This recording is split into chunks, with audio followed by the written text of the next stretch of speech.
Shalom,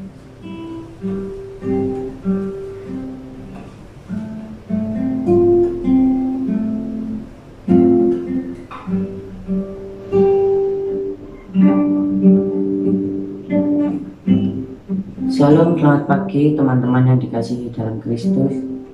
Marilah sebelum memulai ibadah pada pagi hari ini, marilah kita bersaat teduh terlebih dahulu.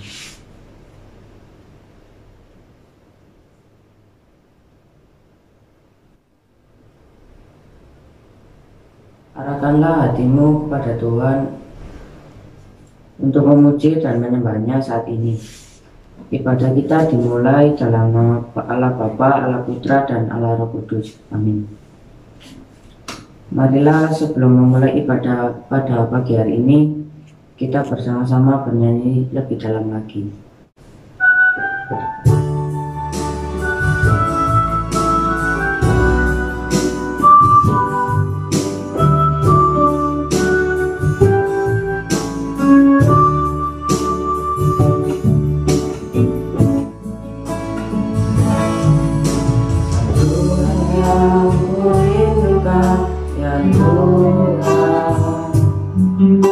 Selalu berada di dekatmu dengan senang hati, dengan senang jiwa, ku menanti kehadiranmu. Tuhan yang ku rindukan, ya Tuhan, selalu berada di dekatmu dengan senang hati, dengan senang jiwa, ku menanti kehadiranmu. Lebih dalam lagi ku rindukan Tuhan, lebih dari segala yang ada. Lebih dalam lagi ku cintakan Yesus, ku mengasihimu.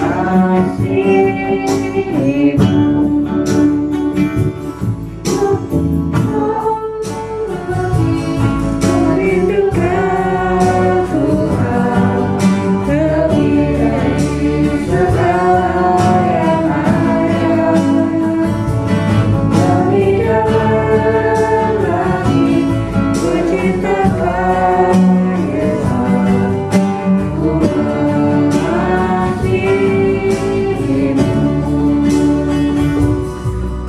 ku mengasihimu,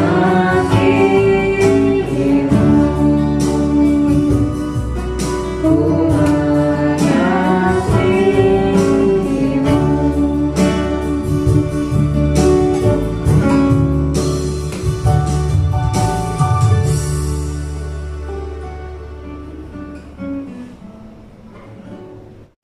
Ya Tuhan, saat ini kami datang ke hadirat-Mu untuk kembali memuji dan memuliakan nama-Mu. Tuhan, berkati ibadah ini dari awal, pertengahan, hingga akhir ya Tuhan. Berkati Tuhan, sertai dan lindungi. Terima kasih Tuhan, karena Tuhan Yesus kami berdoa. Amin. Pembimbing terambil dari Kolose 3 ayat 23. Apapun juga yang kamu perbuat, perbuatlah dengan segenap hatimu, seperti untuk Tuhan dan bukan untuk manusia. Bersama seluruh umat percaya, mari kita mengikrarkan pengakuan kita dan bangkit berdiri. Pengakuan iman rasuli. Aku percaya kepada Allah, Bapa yang Maha Kuasa, Kali langit dan bumi, dan kepada Yesus Kristus, Anaknya yang tunggal Tuhan kita, yang dikandung dari Roh Kudus, lahir dari anak darah Maria, yang menderita sengsara di bawah pemerintahan Pontius Pilatus, disalibkan, mati dan dikuburkan, turun ke dalam barisan maut. Pada hari yang ketiga, bangkit pula dari antara orang mati, naik ke surga, duduk sebelah kanan Allah, Bapa yang Maha Kuasa, dan dari sana Ia akan datang untuk menghakimi orang yang hidup dan yang mati. Aku percaya kepada Roh Kudus, gereja yang kudus dan am, persekutuan orang kudus, pengampunan dosa, kebangkitan tubuh, dan hidup yang kekal. Amin. Silakan duduk kembali. Sebelum kita mendengarkan firman Tuhan, marilah kita mempersiapkan hati kita untuk jauh lebih dalam datang kepada Kristus dengan memuji Tuhan aku rindu.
Jemaat yang dikasihi Tuhan, kita bersyukur kepada Tuhan untuk kesempatan kita akan kembali belajar firman Tuhan.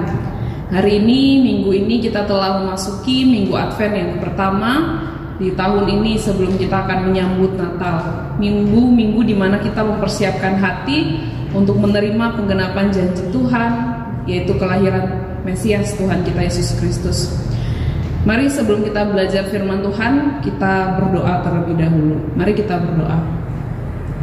Tuhan Yesus, hari ini kami datang kepadamu, bersyukur untuk waktu yang Tuhan sediakan bagi kami. Kami masih boleh beribadah dan mendengarkan firman Tuhan.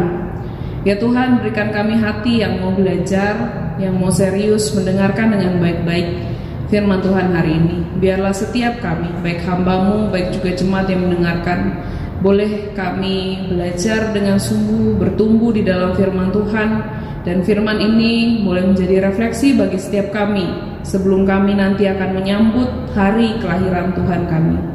Terima kasih Tuhan Yesus, terima kasih. Inilah doa kami, di dalam nama Tuhan Yesus Kristus kami berdoa. Amin. Jemaat yang dikasihi Tuhan, kita memasuki minggu Advent yang pertama. Tahun ini tentu bukan tahun yang mudah, tapi kita sudah di penghujung tahun 2020. Natal ternyata akan berbeda jika hati yang menyambutnya juga berbeda, jika hati yang memaknainya juga berbeda. Hari ini kita belajar dari tokoh, yaitu para ahli-ahli Taurat. Saya mengajak kita membuka bagian firman Tuhan dari Matius pasal 2. Matius pasal 2 ayat 1-8, beginilah firman Tuhan. Orang-orang Majus dari timur. Sesudah Yesus dilahirkan di Betlehem di tanah Yudea, pada zaman Raja Herodes, datanglah orang-orang Majus dari timur ke Yerusalem dan bertanya-tanya, "Di manakah dia, raja orang Yahudi yang baru dilahirkan itu? Kami telah melihat bintangnya di timur dan kami datang untuk menyembah dia." Ketika Raja Herodes mendengar hal itu, terkejutlah ia beserta seluruh Yerusalem. Maka dikumpulkannya semua imam kepala dan ahli Taurat bangsa Yahudi. Lalu dimintanya keterangan dari mereka di mana Mesias akan dilahirkan. Mereka berkata kepadanya, di Betlehem tanah Yudea, karena demikianlah ada tertulis dalam kitab Nabi. Dan engkau Betlehem tanah Yehuda, engkau sekali-kali bukanlah yang terkecil di antara mereka yang memerintah Yehuda, karena daripadamulah akan bangkit seorang pemimpin yang akan mengembalakan umatku Israel. Lalu dengan diam-diam Herodes memanggil orang-orang Majus itu dan dengan teliti bertanya kepada mereka, bila mana bintang itu nampak. Kemudian ia menyuruh mereka ke Betlehem, katanya, pergi dan selidikilah dengan seksama hal-hal mengenai anak itu, dan segera sesudah kamu menemukan dia, kabarkanlah kepadaku, supaya aku pun datang menyembah dia. Setelah mendengar kata-kata raja itu, berangkatlah mereka, dan lihatlah, bintang yang ada di timur itu mendahului mereka hingga tiba dan berhenti di atas tempat di mana anak itu berada. Amin. Ya, biar satu ayat ya, tidak apa-apa. Nah, Bapak Ibu yang dikasihi Tuhan, hari ini kita akan belajar dari tokoh yaitu para ahli Taurat ketika Tuhan Yesus lahir di tanah Betlehem, tanah Yudea. Bapak Ibu yang dikasihi Tuhan, kita perlu mengerti terlebih dahulu situasi kondisi pada masa itu. Orang-orang Yahudi atau orang-orang keturunan Abraham itu menantikan seorang sosok yang disebut Mesias. Mesias adalah pribadi yang dinanti-nantikan oleh bangsa Yahudi. Mereka menanti Mesias dengan sangat ingin. Hal ini telah dilakukan sejak dari masa perjanjian lama, ketika Tuhan terus mengabarkan berita tentang Mesias ini melalui para nabi, maka orang-orang Yahudi sudah menanti akan kehadiran Mesias tersebut hingga zaman perjanjian baru. Bahkan yang hari ini pun orang-orang Yahudi masa sekarang pun mereka masih menanti Mesias itu karena mereka tidak percaya kepada Yesus. Nah, Bapak Ibu dikasih Tuhan, janji tentang kedatangan Mesias telah disampaikan oleh para nabi yang Tuhan pakai di kitab-kitab perjanjian lama. Janji bahwa akan ada seorang juru selamat yang datang untuk menyelamatkan umatnya Tuhan. Namun apa yang mereka yakini tentang Mesias adalah mereka yakini Mesias ini sebagai tokoh politik, pemimpin politik, seorang raja yang nantinya akan membebaskan mereka dari penindasan bangsa yang menindas mereka. Pada zaman itu bangsa Romawi menindas bangsa Yahudi. Lalu mereka berpikir bahwa Mesias akan hadir dan membebaskan kami dari dari penindasan bangsa Romawi. Apa yang mereka tidak ketahui yaitu bahwa sebenarnya Tuhan menjanjikan juru selamat itu bukan tentang pembebasan secara fisik atau pembebasan secara politikal saja, tetapi Tuhan lebih daripada itu menjanjikan suatu pembebasan jiwa, di mana juru selamat atau Mesias ini akan membebaskan jiwa dari penindasan dosa. Nah, Bapak Ibu yang dikasihi Tuhan, tidak jarang kehadiran Mesias itu seringkali diisi dengan ekspektasi-ekspektasi tertentu. Maka kalau kita melihat ketika Tuhan Yesus hadir, orang-orang Yahudi memiliki ekspektasi. Kalau kita ingat, mereka berkata, Yesus ini ayo kita jadikan raja saja untuk memimpin mereka. Lalu Tuhan Yesus sembunyi-sembunyi lari kabur dari kerumunan orang ketika dia hendak dijadikan raja. Nah, pada masa itu, dalam perikop yang kita baca, dikatakan bahwa kelahiran Mesias ini dikabarkan ya dalam tanda kutip justru oleh orang-orang Majus. Orang-orang Majus ini adalah orang-orang yang terpelajar yang berasal dari timur. Mereka memahami tentang astrologi, ya. Nah, mereka ini melihat sebuah bintang karena mereka sudah mempelajari, mereka melihat sebuah bintang. Mereka membaca kitab-kitab yang ditulis dalam perjanjian lama dan mereka mendapati bahwa akan ada bintang yang menandakan tentang kelahiran seorang raja baru bagi Yahudi. Maka mereka datang mereka datang dengan tujuan apa? Untuk menyampaikan ucapan selamat atas kelahiran raja baru. Tentu ini merupakan tradisi yang normal pada saat itu. Ketika raja baru di suatu daerah lahir, maka dari daerah lain pun akan datang gitu ya. Nah, yang membedakan adalah orang Majus ini mendapatkan berita itu dari bintang yang mereka lihat. Lalu mereka datang ke tanah Yehuda, mereka datang ke Yerusalem, dan mereka mencari-cari. Maka tidak heran kenapa tempat pertama yang mereka tuju adalah kediaman raja, yaitu Raja Herodes yang saat itu sedang menjabat menjadi raja pemimpin bangsa Yahudi. Mereka datang ke kediaman raja dan mereka memberitahukan bahwa mereka telah melihat bintang itu, dan mereka bertanya, di mana bayi raja orang Yahudi yang baru lahir tersebut. Nah, kita melihat ayat 2. Ketika orang-orang Majus ini datang, mereka bertanya, di manakah dia, raja orang Yahudi yang baru dilahirkan itu? Kami telah melihat bintangnya di timur dan kami datang untuk menyembah dia. Kami datang untuk menyembah dia. Nah, Bapak Ibu rekan-rekan jemaat yang dikasihi Tuhan, ketika orang-orang Majus ini berkata, di mana dia, raja orang Yahudi? Nah, gelar raja orang Yahudi ini adalah gelar yang sebenarnya pada masa itu diberikan untuk Raja Herodes. Jadi diberikan kepada Raja Herodes karena dia yang memimpin, gitu ya. Dia yang secara sah memimpin bangsa Yahudi. Jadi raja orang Yahudi itu orang-orang masa itu gelar yang ditujukan untuk Herodes. Nah, ketika orang Majus ini datang dan mereka bertanya, di mana raja orang Yahudi yang baru lahir? Inilah yang membuat apa? Di ayat 3 dikatakan terkejutlah Raja Herodes. Terkejutlah Raja Herodes. Dia bingung, loh itu kan gelar saya, itu kan apa sebutan buat saya? Kenapa katanya untuk bayi yang baru lahir? Kenapa katanya ada raja yang baru? Maka di ayat 3 dikatakan apa di situ? Ketika Raja Herodes mendengar hal itu, terkejutlah ia beserta seluruh Yerusalem. Terkejutlah Raja Herodes beserta seluruh Israel. Nah, ayat ini sebenarnya dapat kita pahami lebih tepat seperti ini. Raja Herodes itu kaget. Kagetnya dia itu adalah kaget yang disertai dengan kemarahan Raja Herodes ini. Nah, ketika orang-orang Yahudi melihat respon dari Raja Herodes, itu kemudian mereka juga ikut terkejut. Tetapi terkejut yang mereka rasakan itu adalah terkejut dengan penuh rasa takut. Kenapa Bapak Ibu dikasih Tuhan? Raja Herodes yang memerintah pada zaman Tuhan Yesus lahir, itu dikenal sebagai seorang Herodes yang sangat kejam. Ketika dia merasa marah atau dia merasa kecewa terhadap sesuatu, biasanya ada hal-hal tidak terduga yang ia lakukan, gitu ya, yang ia lakukan.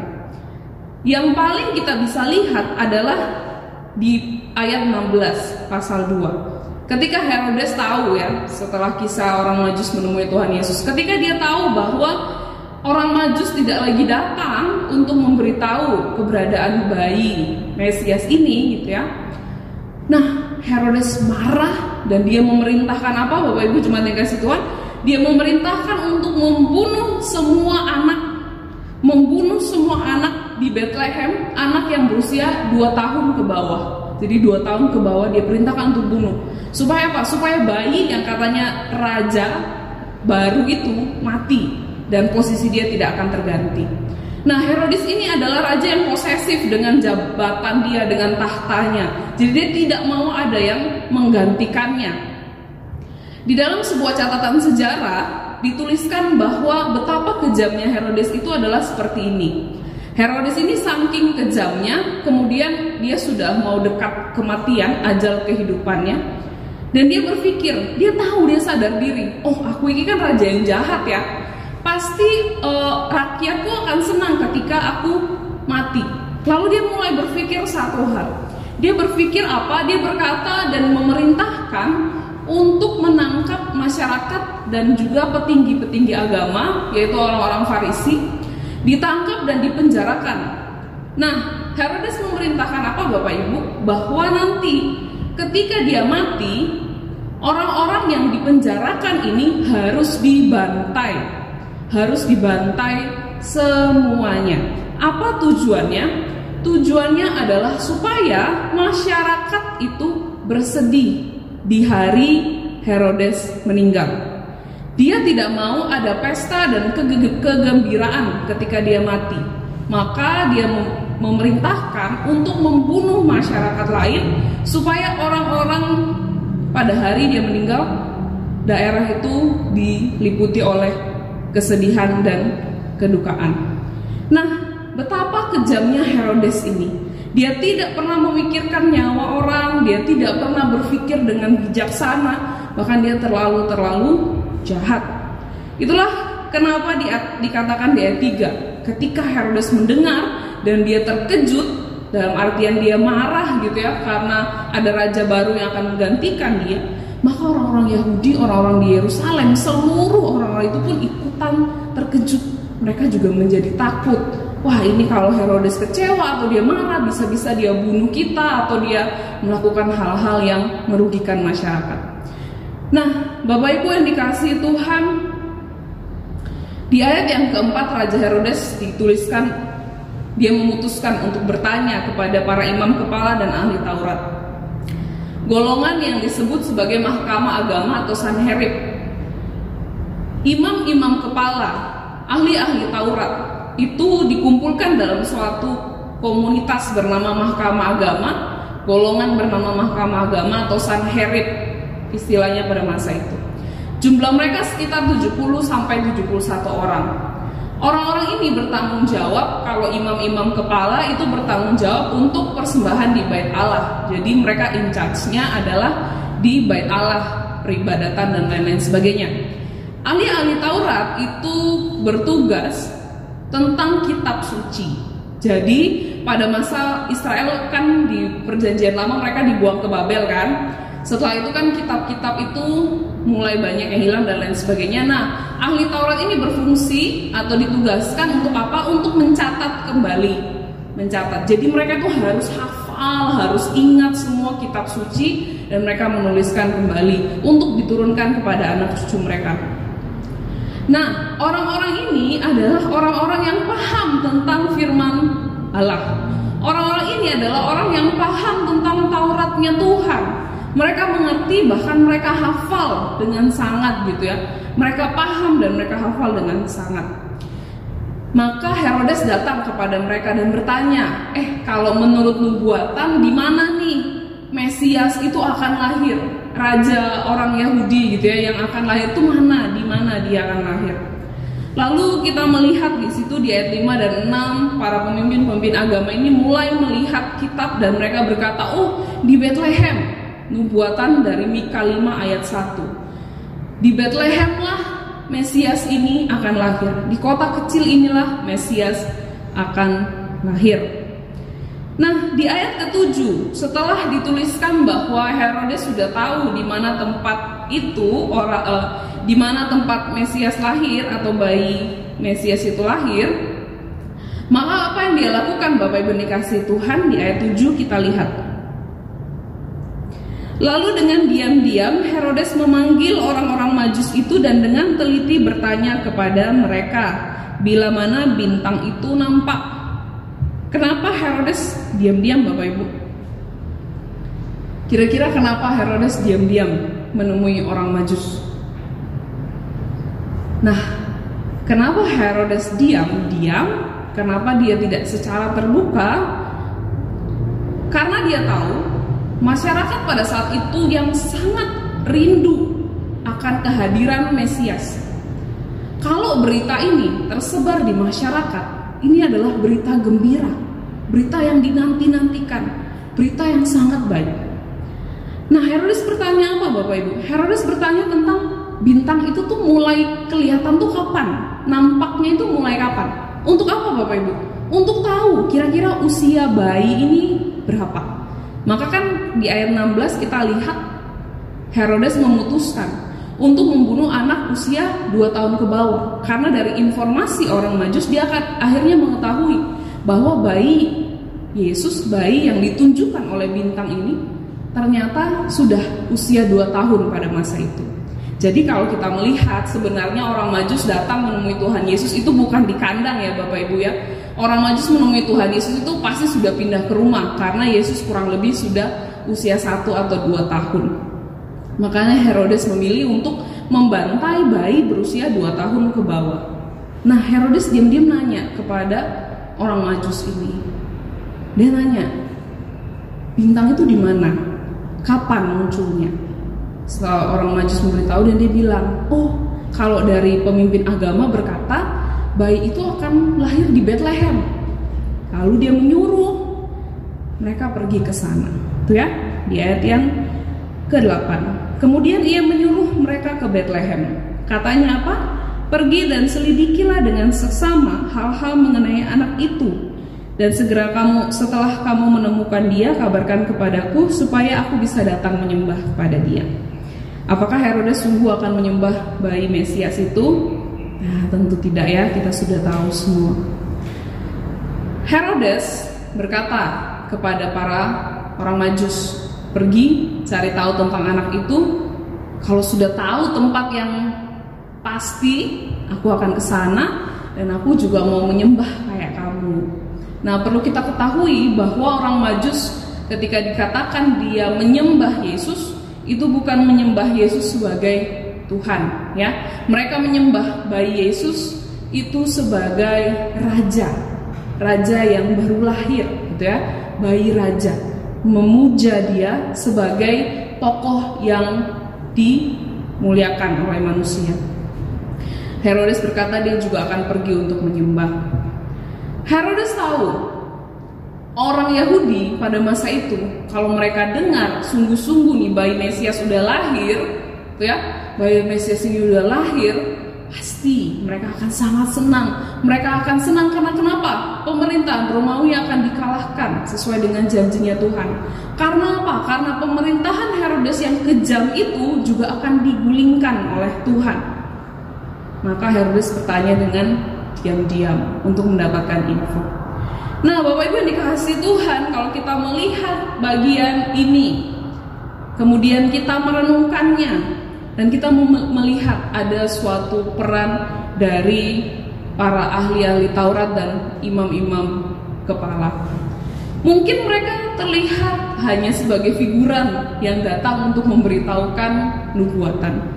Tetapi kalau kita melihat lebih jeli lagi, dan kalau kita membaca bagian ini terus sampai selesai, kita akan mendapati sebenarnya ada kesalahan yang dilakukan oleh para pemimpin-pemimpin agama ini.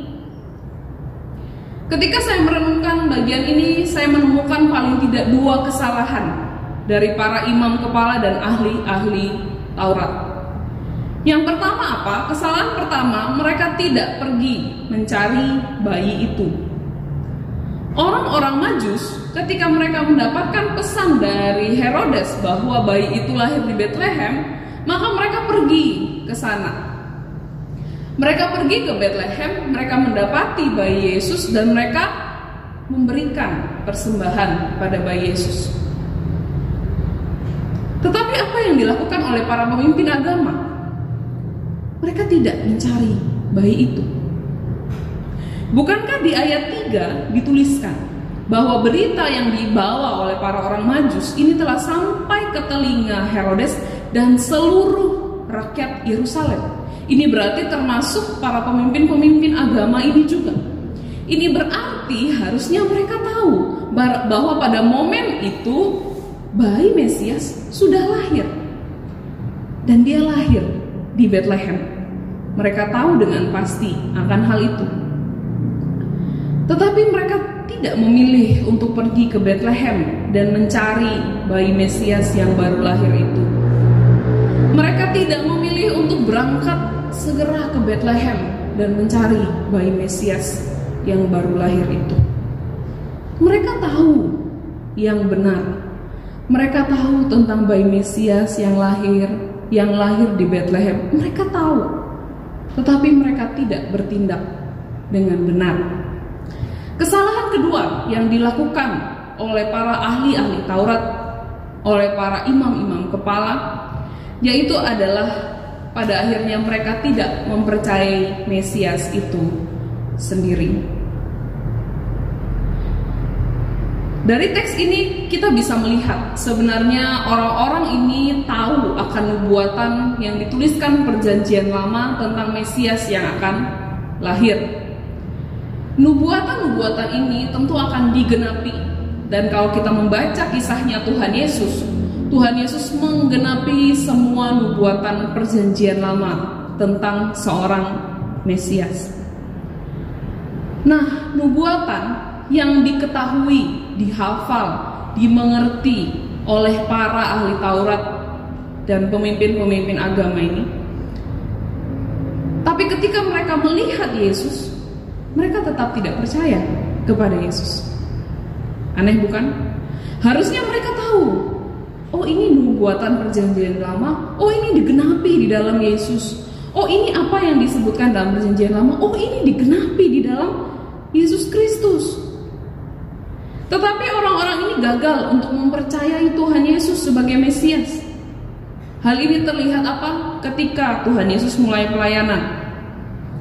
Ketika dia mulai pelayanan, para imam-imam kepala, ahli Taurat, orang Farisi, pemimpin-pemimpin rohani, mereka itu justru menjadi musuhnya Tuhan Yesus. Mereka menjadi rivalnya Tuhan Yesus, Bapak Ibu. Mereka yang dalam kelahirannya Tuhan Yesus, dalam kisah kelahiran Tuhan Yesus, mereka menyebutkan kitab dengan sangat mudah. Mereka tahu semua nubuatan dengan sangat mudah.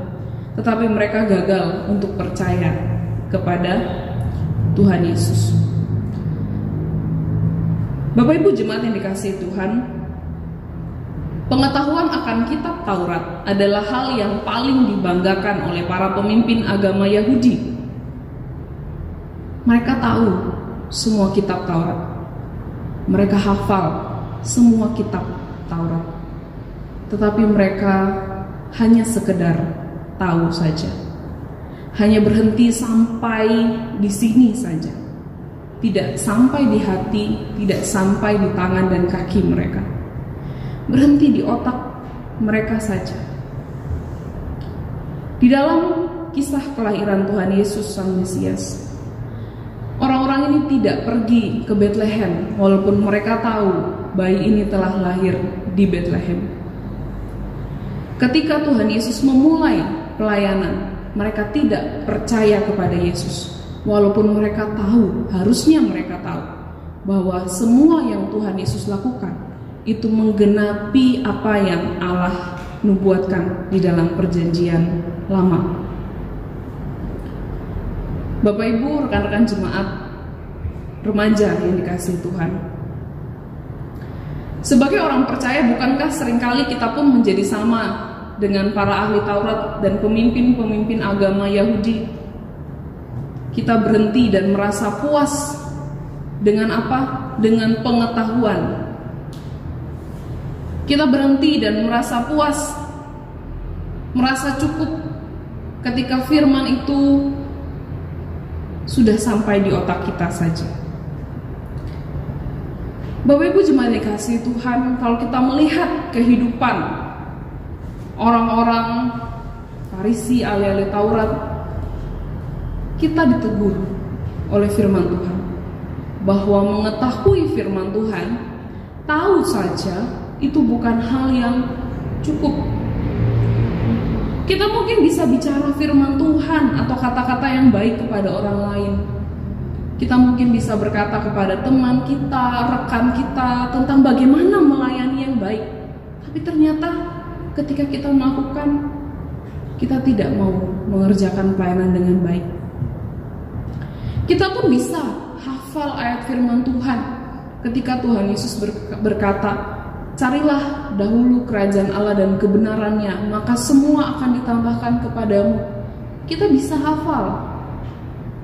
Tetapi ketika Tuhan berkata, utamakan pelayanan dulu, utamakan Tuhan dulu, utamakan gereja dulu, kita bilang, gak bisa Tuhan, keluarga nomor 1, atau bisnis saya nomor 1. Tuhan nanti aja, kalau saya ada waktu lebih baru saya kasih buat Tuhan. Kita bisa ngomong ayat, kita bisa nasihatin orang. Dan tentu firman Tuhan ini juga menegur saya secara pribadi.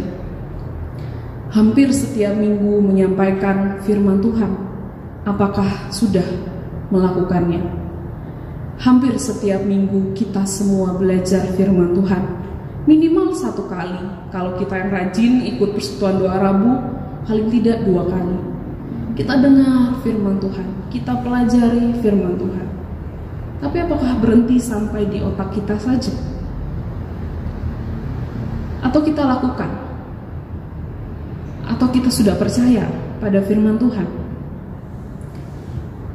Bapak Ibu yang dikasihi Tuhan, mari jadilah orang-orang percaya yang tidak hanya tahu firman Tuhan, tapi mau melakukan firman dalam hidup kita. Tidak hanya tahu firman Tuhan, tapi juga percaya pada firman itu. Kalau kita bilang soal tahu firman, kita tentu kalah jauh dari para ahli Taurat.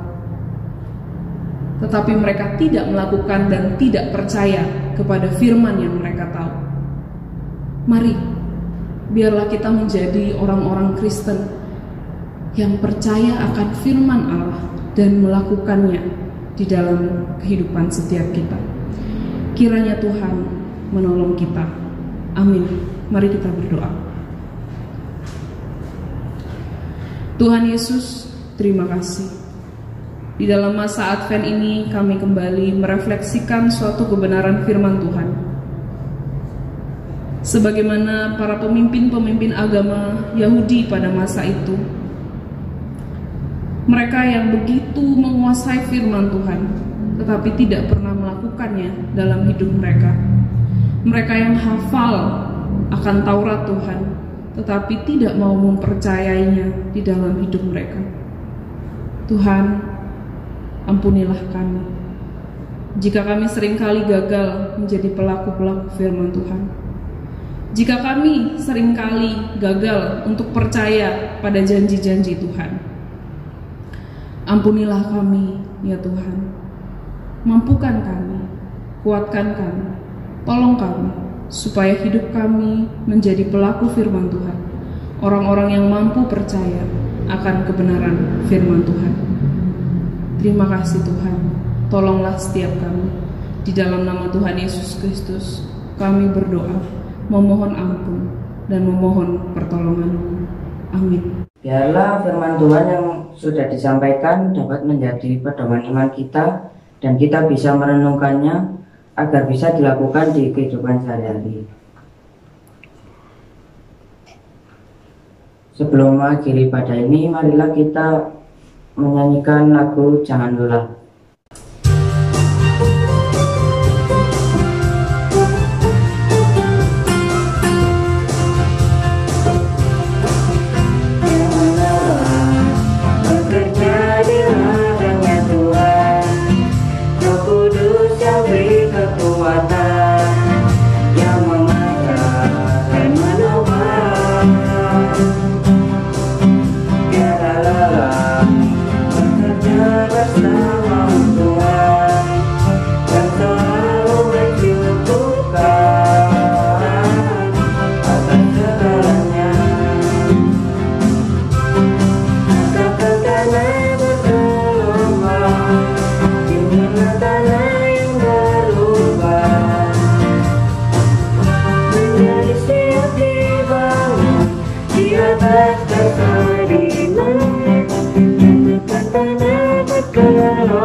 Bekerja di hadapan Tuhan, Roh Kudus yang beri kekuatan.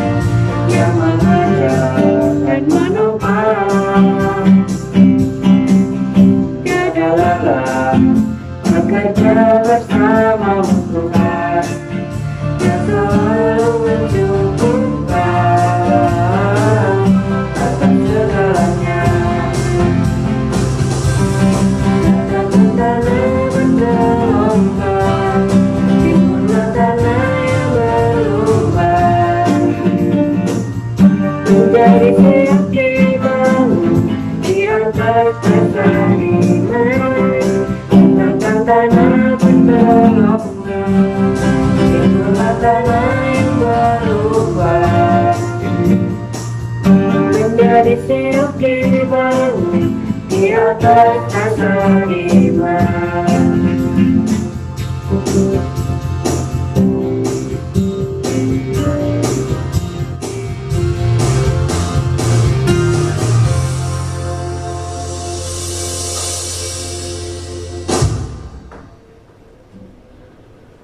persembahan bisa ditransfer di OVO atau GoPay Trinity Community atau di kotak persembahan yang ada di depan Trinity lantai 1. Ibadah selesai. Selamat hari Minggu, Tuhan Yesus memberkati.